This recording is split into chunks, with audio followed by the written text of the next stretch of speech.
Hey, what's going on, everybody? Welcome to the Corcoran Entertainment Show today for a very different type of an episode today. I just thought I'd try something a little bit different this time. Today, as you might be able to tell from the title of the episode, it's called Riding Solo. So I thought today we wouldn't have any guests on, and that I would ride solo today. And yeah, just to give some of the scheduling conflicts and stuff like that gets in the way. So I just thought today it would be a nice change of things to just be myself, not have to rely on the guests, and we'll see where the true interest really lies. Is it in the guests or is it in me? I don't know. I'm just joking around there. So yeah, so next week we will be back to normal guests. We have a couple planned lined up for the next couple of weeks, but for just for this week, I just thought I would give you guys a little bit of my advice on there's I get asked sometimes by people who say, like, how do you stay so motivated and how do you stay so ambitious and dedicated to wanting this theater company to succeed? And it's funny that it's actually, I first started this company out wanting it to be a theater company, but slowly over time, it slowly started to become more of just an entertainment business, which it's putting the entertainment in Corcoran Entertainment. I'm not just doing theater. I'm doing podcasts, and we have a couple short movie video skits that will be coming out on our social media sometime within the next little while. So stay tuned for that. A little plug. And so there are some people who say, like, how do you stay so motivated? How do you stay so dedicated? And what can I do to help further my ventures? So I thought I would do a little bit of that for you today. I thought I would just give you guys my advice and my what creatively motivates me, what inspires me, what has me so dedicated to wanting this to succeed. And yeah, so I'll go a little bit at length at that. And also I'm going to be talking a little bit as well about comments that the great Martin Scorsese said. This would be about almost 3 years ago now, in late 2019. So they're older comments, but I find they're still relevant today. About his comments about how Marvel movies and comic book movies in general are invading cinemas and that they're not real cinema. I thought that would be a really interesting topic to discuss and to just give my thoughts. Do I think comic book movies count as cinema? Because you guys know me. Of course, if you've kept up with the show to date, you know that I am so passionate about comic book movies and movies in general. Really, I like, like, not necessarily comic book movies, but so it's really interesting to see that the great Martin Scorsese, who's brought some of the greatest movies of all time, Goodfellas and The Irishman, the fact that he would say something like that has so many people triggered, and it still does 3 years later. And now that Marvel movies are really, of course, Spider-Man No Way Home was a huge release. And then, of course, coming up this May is Doctor Strange and the Multiverse of Madness, which is going to be another huge blockbuster. That's going to, I'm sure that'll trigger a lot of people who agree with Martin Scorsese that might agree that it's certainly invading the cinemas. But yeah, I just thought I'd give my thoughts on that as well too, because some of the points that I'm going to be making in my motivation section of this episode is kind of going to bleed into that a little bit. So I just thought I'd give my thoughts on that and try something different this week. We'll see if you guys like me or if you guys only like me when I have someone to bounce back and forth with it. So yeah, so hope you guys enjoy the show this week, and let's just dive into it.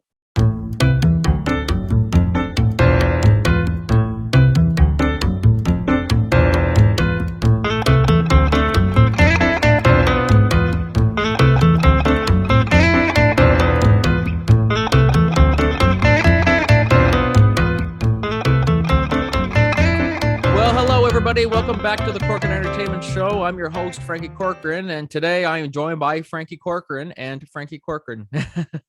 Me, myself, and I. So welcome back to the show, everyone. As I said, for a very different type of show today, with just myself riding solo.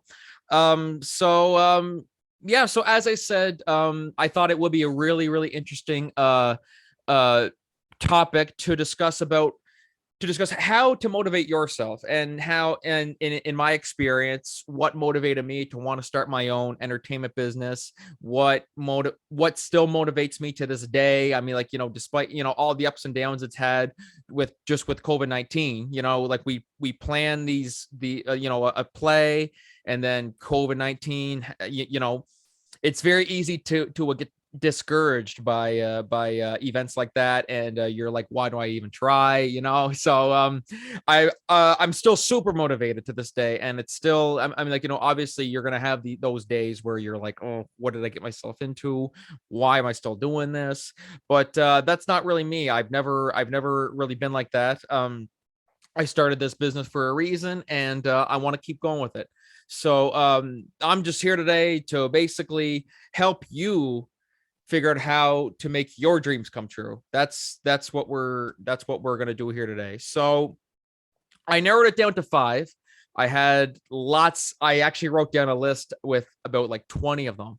And I was like, oh God, like if I go deep into all 20 of them, I'm going to be here all day. And so I just narrowed it down to 5 that really stuck out to me. And so the first one is, well, first of all, just find your passion and go for it. So for me, it was for all my life, I've loved entertaining people. I've loved just bringing joy to people's lives, through, whether it was through theater, through my doing stand-up comedy when I was younger. I probably have to go back and see if there's some clips, old tapes of me doing all that. It's I can't believe I'm even saying that. Oh God. It's one of those things where it's like, it's happened. You can't erase the past. It'd be like an actor who did a really, really shitty movie, and you're like, oh my God, why did I do that? I cannot stand when people watch that, why people would watch that. But it's out there. I can't pretend you can't pretend like it's not there. It's there. You can't, there's nothing you can do about that. And that's me with my stand-up comedy. I used to do it when I was in grade 4, and that was something that I thought I would do with my life, was stand-up comedy. I thought, I could go be the next Carrot Top, or, I mean, obviously it's different when you're younger. When you're younger, you have all these dreams, and you think everything's going to be sunshine and rainbows, and it's not really. There's a lot more to it than that. So, I've grown up with lots of people who say, I'm going to be an astronaut, or I'm going to be a cowboy, or like I'm going to be like you know what I mean, or I'm going to be a police officer. But back then, you're not living. You're not looking at the bigger picture. You're looking at how easy people make it seem to be. Like, there's some people, I went to school with some people, I mean, like, like we were in kindergarten or grade 1, or up to grade 5. People would say, I want to be a teacher because it looks like so much fun, and the teachers have lots of fun with it. But you're not in their shoes. you're one of the little shitheads who's giving your teacher a hard time. And when you actually go to be a teacher and you go through school, you're like, holy shit, it like, is that why did I act like that? You know what I mean? Like, so that's really the thing. Just, of course, when you're younger, enjoy your childhood. I mean, like, that's one thing for sure. There's some people when they're younger, they're saying, oh God, I have to know what I want to do after graduation. Like, now, I cannot wait.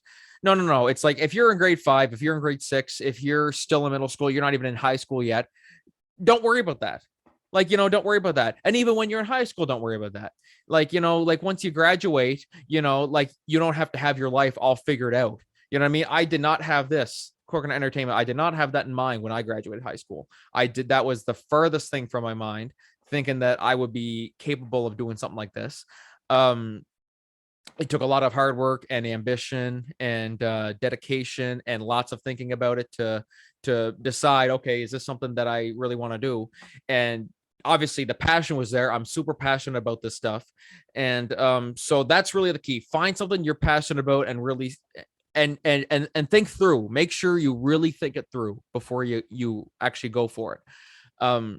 It would be like I said about having, I mean, like, you want to go be a teacher just because, you're in school and hey, it looks so much fun what Miss So-and-so is doing. Like, you know what I mean? Like, it looks like they're living the dream, but it doesn't work like that. It doesn't really work like that. You know what I mean? I mean, in the moment, it might seem like something great, but it's not. So you really got to think about, okay, so first of all, you're passionate about it, but then you also got to look at, okay, is this something that I'm capable of? Am I capable? If you want to be a teacher, but you cannot yell at students, okay, guys, knock it off. Okay, guys, you can't do that. Instead of just, hey, you, like, smarten the F up, you know what I mean? Like, like you got to make sure you're willing to go to those lengths, and same with this whole thing. If you're not willing to take time out of your days off to really yeah, I mean, like, the fact that I'm doing this normally, like, I'd be like doing an episode by myself, like that's kind of scary, you know what I mean? I'm like, well, no, I love podcasts, I love doing this, I'm going for it. I'm so passionate about this. Like, you know what I mean? So it's know what you're getting yourself into before you get into it. You know what I mean? So, and if you're, and the main thing is, if you're passionate about it, you got to be passionate about it. You got to have the passion. You got to have the drive. So that's the first step. Find something you're passionate about and go for it. And so that's number one. Number two is listen to people who inspire you, whether so from my experience, starting this podcast, I've loved my favorite podcast is probably the Monday Morning Podcast by comedian Bill Burr, who is hilarious. He's one of those, he basically does a one-man show. Like what I'm doing right here, right now. If you told me that I'm like, okay, like, try do an episode by myself, I'd be like, no, I can't do that. Let's just, I feel like I'm not confident enough to think I have, the charisma that Bill Burr has, where he can just ramble on. Sorry, I'm going through puberty. to just ramble for an hour. Bill Burr has that. He has that charisma and that enthusiasm where he can ramble on about something for about an hour, and you're hooked. Like that's the thing that really hooked me into his podcast, where I mean, like, if it was someone else where they're just rambling on about something and they have no charisma, no charm, and they're not funny, that's not something that motivates you. You know what I mean? Like that's not really inspiring, so definitely listen to people who inspire you, and like whether this isn't what you're doing. If you don't want to start a podcast, then I mean, like, you can still listen to podcasts, but I mean, like, listen to, if you want to get into radio broadcast, or I mean, like, yeah, if you're getting into radio broadcasting, I guess this would be a good way to pursue that. But I mean, actually, I mean, well, podcasts in general, no matter what you're doing, if it's, I mean, you want to be a chef, there's some cooking shows out there, like cooking podcasts that you can listen to. Or if you want to write a movie, or you want to direct a movie, you want to act in a movie, there's so many people that you can listen to or you can watch that can help you get to that, you know what I mean? So for me, as I said, it was it's the Monday Morning Podcast by Bill Burr, which I highly recommend if you want to find some way to start your Monday mornings off right. I mean, I love waking up to, I'm like, oh shit, it's Monday, god damn it. And then you look at it, oh right, the Monday Morning Podcast is on. Okay, this motivates me, this inspires me. So and I mean, there's that, and there's what other podcast do I listen to? The John Campea show I listen to a lot, and he's got a lot of charisma where he's able to do a one-man show all by himself. Obviously he's joined by people he is joined by people who hop on the show with him. But I mean, there's some episodes where it's just him talking for an hour, and that's he's got enough charisma and enough charm and enthusiasm to really hook you. You know what I mean? Like, you're not listening to his podcast going, this is just boring. He's just talking for he's just talking to him, and this isn't fun. So that's one thing. You really have to listen to people who inspire you, or even if you, as I said, if you want to make a movie or you want to write a movie, watch movies. And I mean, that's something for me. I mean, obviously I've really enjoyed getting into playwriting, and I love writing plays now. And that's one thing to inspire me, is reading plays. I've done lots of plays within the community here for the last few years. Sometimes if I'm feeling stuck and I'm writing something, I'll go back and I'll read some of those scripts. I'll read some of the old scripts, and just to get my creative juices flowing. So that's one way that really helps me. If one thing's that is every writer's worst enemy is the writer's block. And I mean, I really don't think there's anything you can do to get rid of it completely, because it's writer's block. It's I was gonna swear. I don't want to swear, but it's the worst fucking thing that it's the worst fucking thing that can ever happen to a writer, and it happens to everybody. I'd be honored to know. I'd be interested to see if there's any writers out there who don't suffer from writer's block. Because I mean, kudos to you. I want your abilities, your superpower, because that's what it is. So yeah, that's number two, is just listen to people or watch people who inspire you. Just find some way to get your creative juices flowing. You're like, okay, maybe I'm writing a show, or I'm writing a play about family, but I'm like, shit, like I got my story down, I just can't find a way to make this dialogue stick, or to make this you know what I mean. So you could go watch a show, like maybe go watch Full House, or you go watch I don't know, like Fresh Prince of Bel-Air, and that can get your creative juices flowing, where I'm like, obviously you're not going to straight up copy what they're doing, but it's going to give you that, oh, okay, like it's something that will get your mind going, and think like, okay, like that's the kind of show I want to do. But just make sure you don't outright steal their work, because then it's going to be a lot of money down the drain when you get sued by them. So so yeah, I should add that on there too, as one, like, don't steal people's ideas. So that's number two. Number three is consult with close friends, family, workers, or like, fellow coworkers, people who are in the field that you're pursuing, and definitely do lots of research before jumping into it. So I did mention that in the first bullet point, which is definitely know what you're doing before you get into it. And definitely, consult with people, you know what I mean? Starting this company, I consulted with, Chris Matheson, who you guys knew on the show, who's really inspired me into pursuing my dreams. And so I've consulted with him on numerous occasions, even directing my first show, which is coming out in June. There's part of me that was always like, oh my God, what am I getting myself into? And he was always there to, offer me some advice. And he's definitely really, really inspired me and motivated me to, as hard as things might get, you know what you're getting yourself into, you know what you want. And this is just how you prepare yourself for it. And he's really helped me with that. And also Paul Petito and Christopher Petito, and my good friend Olin Dupuis, and Stephen Puddle, who was on the show 2 episodes ago. And it's just, when you have a great support system, that really helps. So I mean, like, obviously I'm going to use theater as an example, but I mean, like, it could be for anything. If you want to be a pro athlete, let's say, then reach out to some athletes, you know what I mean? Like, he was on the show here, Brett Himmelman was an RBC Olympian. If you're looking to succeed, as an athlete, reach out to people like him, like, like Brett Himmelman, or maybe some people who are like, like a local, you know, sports team, like I don't know, like the Miramichi Timberwolves. Talk to them. How do you do this? Like, um, so for theater, that was for me. Before I launched this company, I really had to go through and, okay, what am I getting myself into?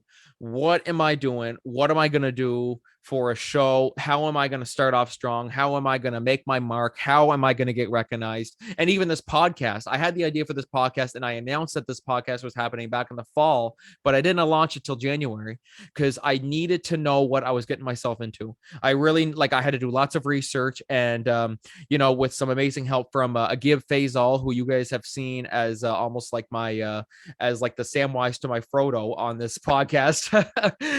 When you have people like that who really help you, and who listen to lots of podcasts, and they know a little bit of the ins and outs of it, definitely reach out to people, definitely. Or if you're starting, what's a good example? If you're I'm just looking, you see, I got lots of business cards on here, so I'm kind of just looking to see if you're looking to start a retail business or something, you know what I mean? Obviously, I mean, like, you reach out to people in your community, like, hey, I'm starting this business. It's obviously not as, I mean, like, right now it's nothing really compared to what they might have, but just how did you start? How did you do this? How did you get on board? And really, really know what you're getting yourself into before you start it. That's one thing I really should emphasize, which, I mean, it would be the equivalent of, let's say you were going to be, let's say you want to be a nurse or something like that. That's a huge job. Like that's like, that's something I can't do. Like you know what I mean? If someone said you should go to nursing school or be a doctor, I would say, are you fucking crazy? Do you know who I am? I can't do that. Like, I mean, obviously, I mean, like, I hear enough from, like, people I know and family and friends who are nurses and doctors and work in the healthcare. I'm like, okay, that's all I need to know. You know what I mean? Like, that's all I need to know. Get out of there, pop up. uh, you know what I mean? Like, like, just from what you hear, you're like, okay, that's it. I can't work in that business. So, but then there's some people who will definitely want to take that step and, like, okay, I know that this is what the job is like. I know that you're going to deal with death. I know that you're going to get exhausted and sleep deprived. But as long as you go into it knowing what you're getting yourself into, then, you know what I mean? Like, okay, then that's okay. You know what I mean? Like, yeah. So, like, whether, it's whether you're going to be work in the healthcare or you're going to work as a police officer, you can't expect to be a police officer and be scared of seeing a dead body. Like, that's really, that's kind of like, why are you in this business? That's for me. Something you guys need to know about me. I got kind of a weak stomach. So if I was a cop and I got called onto a crime scene, I would just be saying, like, I'd be making up excuses. I can't come out. There's something else going on here, or something, you know what I mean? So that's just why, that's why I'm in the entertainment business, because I could not be in the criminal justice field. I would just not last. I would not last. So consult with people, and talk to family and friends. Family is your true support system. They will, I mean, like, sometimes they might be brutally honest and it might be harsh in the moment, but you really have to, even going through this, I mean, like, like my family has, there's been maybe some tough love conversations where, like, okay, like, you can't quit, like, your regular day job just to go pursue this right now when you're not making anything, so really know what you're getting yourself into, and do like, and do your research, and this will also kind of bleed into number 4, which is don't expect butterflies and or sunshine and rainbows, or butterflies, I guess you could say. Don't expect, just because you're doing what you love, that it's going to be, hey, it's sunshine, rainbows, everything's lovely, I'm living my best life. It doesn't really work like that. I mean, obviously this isn't my full-time job right now. But you really have to know that just because you're following your passion and this is what you've always dreamed of, it's not always going to work out the way you want it to be. You're always going to have days that are bad. You're always going to have days that are good. Like it's just, and you can't really prepare yourself for that. You can't say, okay, it's going to be a great day at work. Nobody knows that. Nobody goes into work knowing. I mean, there might be some times where, like, maybe if it's a busy, like, you're maybe you install roofs, or, like, you know what I mean, like you're a roofer, a carpenter, and it's roofing season, it's busy, and sometimes it gets stressful. Sometimes, you're getting calls from people, I need you here now, so definitely just don't expect everything to be stress free. Even doing this, like I said, it's not my full-time job or anything. It's something that I'm slowly building. Hopefully it will blossom into something someday. But I'm like, as I mentioned in the last one, to do lots of research before jumping into this.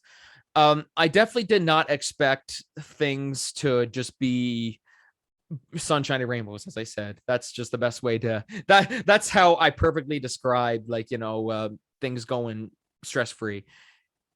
It doesn't always work out that way. I mean, like, some people might be blessed. I mean, like, God love you if you go through life working a job and you're like, no worries in the world, Hakuna Matata, like, if only things could work like that. But I mean, of course, with this theater business, I mean, for example, my evening of one acts was scheduled for October 22nd to the 23rd, back in September. Or Jesus, back in September, back in the fall. Sorry. Oh, God. So October 22nd to the 23rd. And then near the end of September, COVID-19 came back full force and ended up delaying things. And so that was so stressful for me. And I mean, COVID was bad for everybody. I can't even picture. I would be so interested and so intrigued to see people who were like, oh, COVID didn't affect me much. Business was still thriving. I wish I had that. I wish I had that. I wish I was able to, just say, fuck COVID. I don't have to worry about that. Like, I can just go about my business as I please. You know what I mean? But nobody I know was able to say that, no, COVID didn't affect me. COVID affected everybody.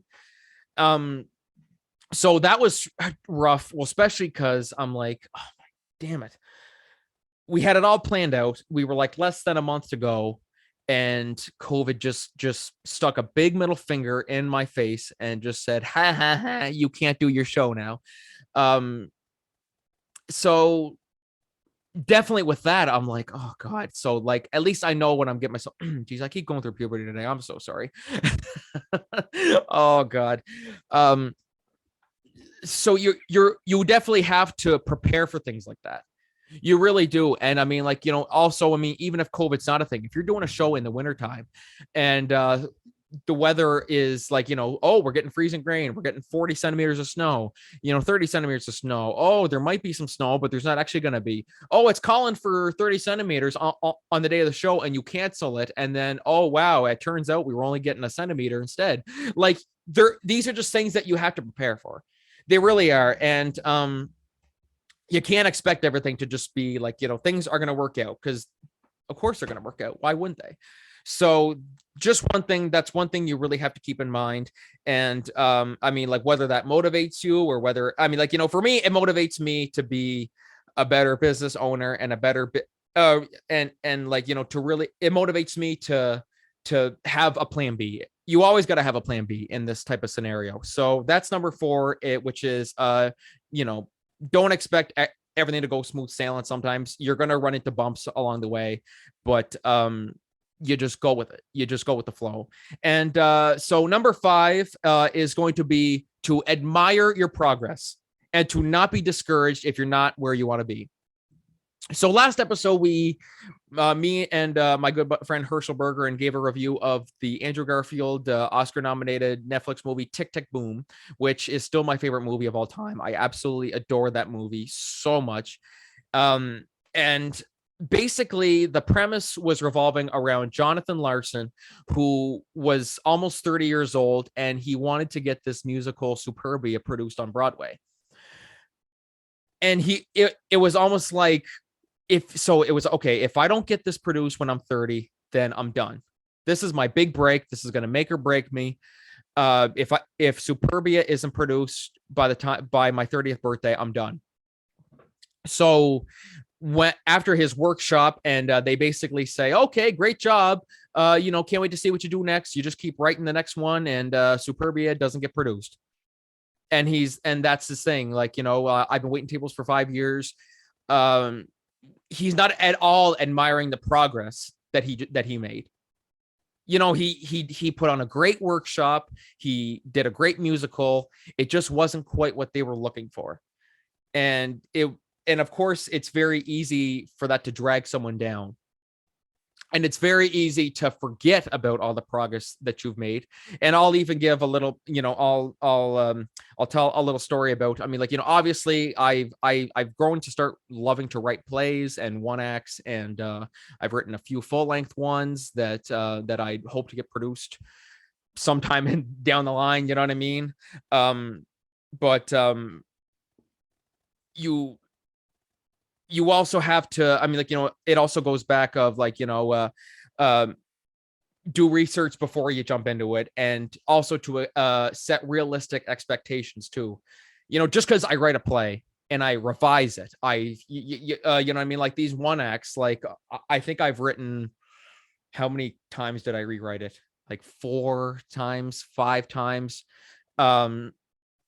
So even if I never sell that, I've submitted it to a lot of different theater companies, across Canada. And I think I even submitted one over to the States somewhere. And some of them got back to me. They said, good work. It's just not what we're looking for. Or some of them will just say, I don't have time to read it. We're too busy with our season, kind of thing. And meanwhile, I'm totally neglecting the whole process that I went through. You know what I mean? Like I'm staging these one act shows, so just because somebody doesn't want them, why am I gonna let that destroy any bit of any shred of confidence that I had? I need to admire how far I've gotten. I need to admire that. Hell, like writing a script is not easy. That's one thing. It is not easy. These one acts that will be staged in June, I had this idea stored on a shelf, like from, I'm trying to think how long I had that before I actually decided to do an evening of one acts. They were always in the back of a shelf there that I just jotted the idea down, and I was like, okay, one day I'll do that. And then when I decided to do a one act, I was like, okay. And it took a while to write them. And so obviously, and one thing that I didn't really know is that when you want to have a play published, you have to have it staged first. So that was one thing I submitted to a couple publishing companies who said, no, like you need to have this staged before before it can be produced. And it can be discouraging. I'm like, oh crap, but I can't produce it right now. Or like, I can't stage it right now because we're in the middle of a goddamn pandemic. And I can't, like, you know what I mean? So then there's a bit of like, oh my God, come on, guys. Like, why can't you just give me a chance? But and then I'm just totally ignoring the progress that I've made. And it's very, very easy to get caught up of, just because I'm not where I want to be right now, that it just pulls you down, So that's one thing you really got to keep in mind. And I really speak from experience. And this is one thing I've always said.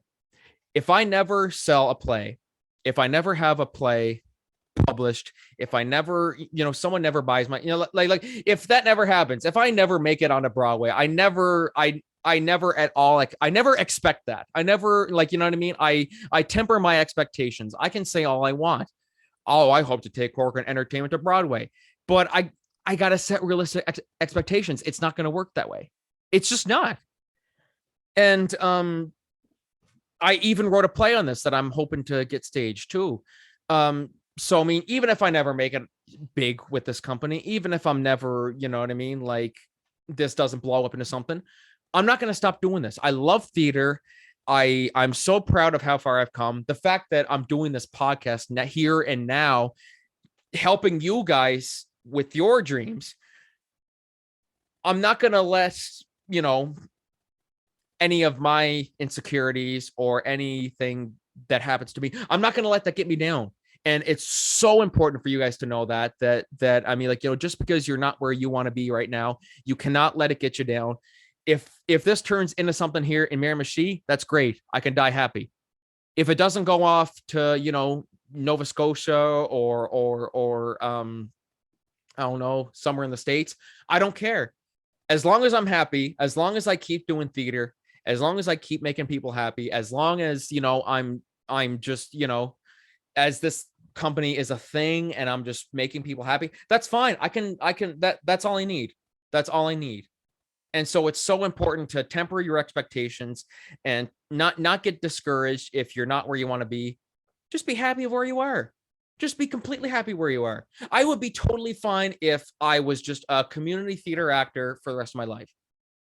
If I was just doing plays here for the rest of my life and I wasn't, you know, off trying to become an actor in, you know, in the States somewhere.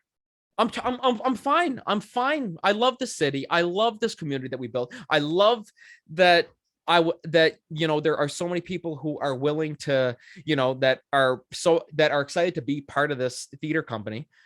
That makes me so happy. You know what I mean? And so I want you guys to know that basically if you're not where you want to be, look at what you've done. If you're an athlete here and you've won so many medals and you've won and you're, you know, you're a coach of your own team now, but you're like, I want to go off to, you know, the Olympics, but you're totally ignoring that you've done some great things here in, you know, wherever you are. And then you're like, okay, if I'm not going to make it on there, that's fine. That's fine. Then that's it. I'm done. And that's actually what I wrote one of my plays on, which is hopefully going to be staged here in Miramichi sometime within the next couple of years. Basically about if don't fix what isn't broken. It's a play that I wrote from the heart, and hopefully that can also inspire people into thinking, okay, just because I'm not where I want to be, whatever. It is what it is, you know? So yeah, so that's that part of the show, how to motivate yourself or how I motivate myself. So I'll just run through them really quickly. Number one was find something you're passionate about and go for it. Number two is listen or watch people who inspire you, whether it's a show or a movie or a podcast or whatever.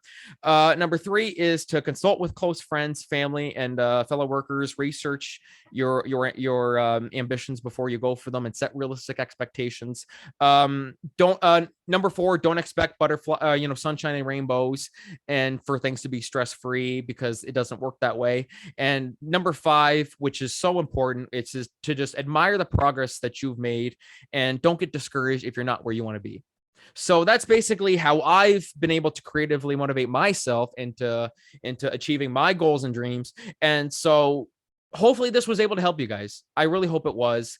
And so yeah, so definitely feel free, you know, on Instagram or Facebook or wherever you're watching this or listening to this from, on YouTube.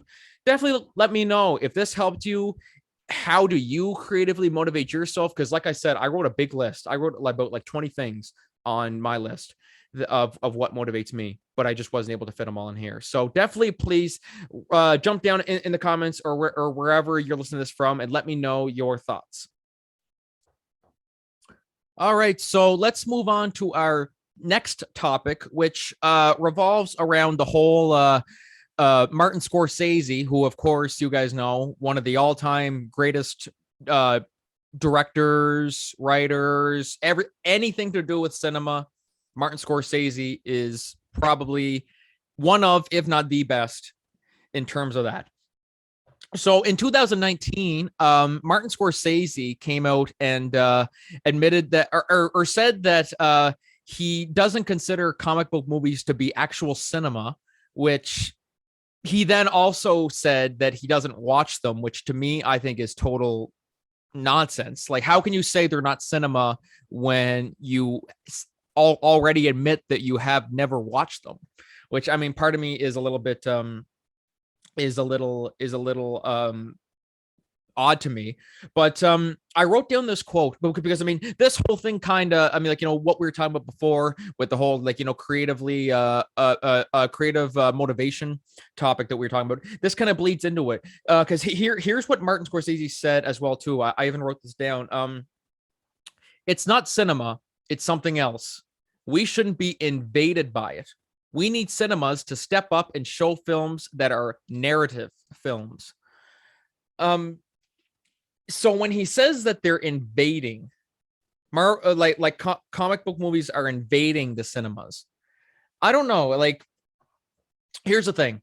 This is where I stand on the whole thing. First of all, you guys should know that Martin Scorsese to me is one of the best. Of course, I love Wolf of Wall Street. Wolf of Wall Street's one of my top favorite movies of all time. I absolutely adore that movie. And of course, The Irishman, another amazing movie, and Goodfellas. Nobody can forget Goodfellas. And many more. So yeah, just to set the record straight, I love Martin Scorsese. There's truly nobody better. But the way he describes it, saying that, oh yeah, comic book movies aren't real cinema. And he was also saying as well too, I didn't mark this quote down, that he was saying that people need to learn, like, people learn something from cinema, and like, what do they learn from comic book movies? Maybe they don't learn anything. I mean, like, yeah, sure, I get where you're coming from. I certainly get where he's coming from. I certainly do get where he's coming from. And but to me, it's just odd though that he's giving all these statements about, oh, how, these aren't real, they're not real cinema, and and cinemas are being invaded by comic book movies, when really, when you look at it, comic book movies are the one thing that's keeping the theater industry alive today. Spider-Man No Way Home really I mentioned this before, that Spider-Man No Way Home saved cinema that was in, like, beyond, like we're like, I can't even put into words how much the pandemic, or like how much Spider-Man No Way Home saved the pandemic sales for movie theaters. So I just think it's kind of ridiculous though that he would outright say that, like, I don't watch these movies, but we're being invaded and they're not real cinema, and people should learn something from these movies.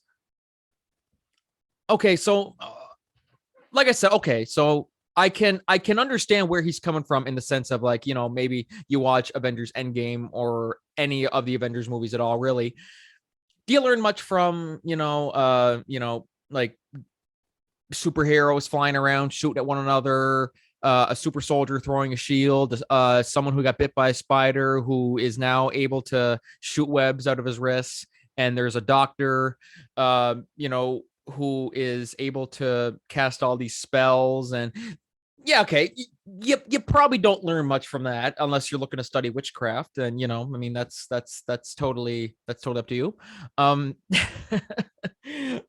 But you look at a movie like Joker, though. You see, that's what doesn't really, I mean, like, a movie as incredible as Joker, which there's lots you can learn from that movie. You know what I mean? And there's lots of people who, with these movies, I mean, like, of course they're spectacle. But this is what I go to about, like, listening to people who are watching things that inspire you. I know lots of people who watch these movies and they get, and it gives them lots of motivation, and it inspires them, and no matter what they're doing, it gets their creative juices flowing. And it doesn't matter what movie you're watching. It could be Avengers, it could be Spider-Man, it could be Star Wars. I mean, like, he didn't mention Star Wars or anything, he just said comic book movies. But just to say that they're invading the cinemas, and that they're not real cinema, even though he already admitted that he has never watched them. That's just the only thing that irks me. And so I see both sides to the argument. On one hand, yeah, maybe some people say he's just expressing an opinion, but to me, I think there's a difference between expressing an opinion and then also saying that they shouldn't be in theaters. like movie theaters should be fighting to get rid of comic book movies, and we shouldn't be invaded by them, and make more room for movies like The Irishman, or make more movies, what's another one, like just my kind of movies. You know what I mean? When you look at a movie like Joker, which is, not really spectacle, it's I even said to it, like, Joker to me wasn't the evolution of a character. It felt real. That movie, I think Joaquin Phoenix was well deserved in winning the Oscar for Joker, and uh just for, it was such a realistic portrayal of mental illness, and of course the one line that gets me in the movie is when he says to Robert De Niro, what do you get when you cross, when you, oh, what is this? Jesus, I'm probably going to butcher this to death. When you cross a mentally ill loner with a society that treats them like trash, or something like that. I'll have to go pull up the thing again. I can't remember the exact line. You get what you fucking deserve. Boom. That delivered. And I mean, like, of course, I mean, like I said, most comic book movies are spectacle, but it would be crazy to say that something like Joker, which is a comic book movie, Joker, one of the biggest villains of all time in comic book movies and anything in general. I just think it's kind of a stupid thing to say, that they're not real cinema, and they're invading theaters. But you already admitted that you don't watch them. You've never watched them. It would be no. You know what that would be like? I'm gonna get shot for this. Okay, I'm just gonna throw it a little. I'm just gonna say this. I'm not a big Star Wars fan. I just got shot right here. I don't, and there's nothing wrong with that. There is absolutely nothing wrong with just. I've watched them. They're just not for me. They're not really for me. I don't really like Star Wars. It's just, that's just me. If I were to say that we shouldn't be invaded by Star Wars, we shouldn't be invaded by Star Wars. What do we learn from, people with lightsabers and this and that, and Wookiees and all that, you know what I mean? Like, there's a difference between expressing an opinion and saying things where, I mean, if I were to come out and just say, yeah, like, we shouldn't be invaded by Star Wars, make room for movies that I like. All I say about Star Wars is that I've watched some of them. They're just not for me. That's all it is to it. And there's nothing wrong with that. And that's the best part about entertainment, is that they're all subjective, and, you might like Star Wars. I just don't. It's just not for me. And so, but I'm not going out of my way. I'm not making petitions saying we need to get Star Wars out of theaters because they're invading them. Like, there's there's a difference. Yeah. One way to put it, there's a difference between expressing an opinion and being an asshole. That's how I see it. And I think what Martin Scorsese is, of course, he's expressing his opinion, but it's kind of a dumb thing to say when you're outright saying that these are invading our theaters, and that, movie theaters should step up to get rid of them and make room for more movies where we can actually learn something, when he has already self-admitted that he never watched these movies. You tell I'm getting a little heated. I don't know. Just this whole thing kind of pisses me off. I don't even. Oh my gosh. Jesus. Yeah, well, it irks me. I will admit, like it's just. Anyway, geez, I feel like I'm gonna have a meltdown here over something that the greatest film creator of all time just said. Yeah, I mean, because this goes back to what I was saying about how to motivate yourself, go back and watch something that you like. You know what I mean? One show that motivates me is Bojack Horseman. A show about an animated talking horse.